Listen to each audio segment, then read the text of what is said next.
Hooray! We've made it to the seventh and final principle in John Gottman's 7 Principles for Making Marriage Work. The seventh principle is to create a shared meaning. Now, this principle is one of the most abstract principles, but possibly one of the most important. In order to create a shared meaning, we must think of our little family or our partnership as its own micro culture, meaning that we have rituals and things that we look forward to in our own families or cultures that bind us together and help us feel connected to one another. They are the stories that explain what our marriage or family is like and what it means to be part of that group. It doesn't mean that the couple needs to see eye to eye on every issue that impacts their family. Rather, it means meshing together important aspects of their dreams, aspirations, and visions for the future. Creating a shared meaning means honoring each other's dreams, even if they aren't shared. It's flexible enough to change as the husband and wife grow and develop. When a marriage has this shared sense of meaning, conflicts are less intense and perpetual problems rarely lead to gridlock.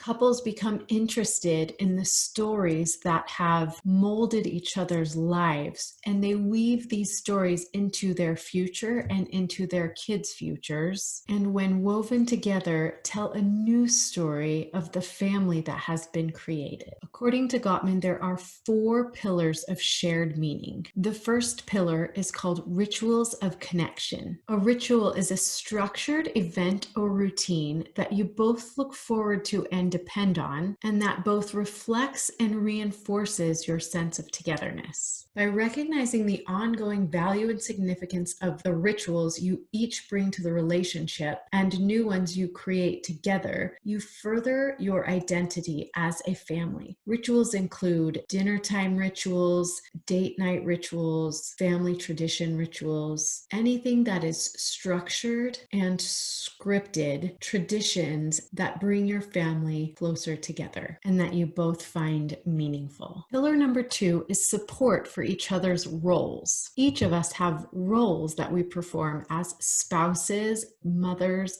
fathers, siblings, friends, and community members. Having similar views about the roles that you play, or at least understanding each other's ideas about the roles that you play, adds meaning and enjoyment to your marriage. Pillar number 3 is shared goals. Part of what makes our lives meaningful are the goals that we strive to achieve. Not only will sharing your deepest goals and objectives improve the intimacy in your marriage, but to the extent that you work together to achieve these goals, it will make your marriage richer and more fulfilling for both of you. And pillar number 4 is shared values and symbols. These values and symbols can come from religious sources or non-religious sources. They can be certain aspects of your life or items in your life that have come to have a deep shared meaning, such as the first couch you ever purchased, or a family heirloom that means something to the both of you. Family stories can also be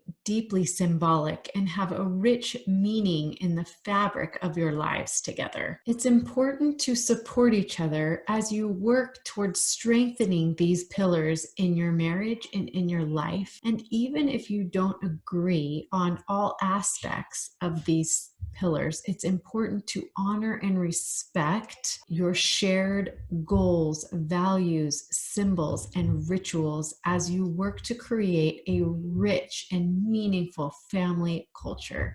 So that completes our summary of John Gottman's 7 Principles for Making Marriage Work. Starting next week, we'll be discussing Hold Me Tight, 7 Conversations for a Lifetime of Love by Dr. Sue Johnson. I hope you'll join us next week for the first conversation for a lifetime of love.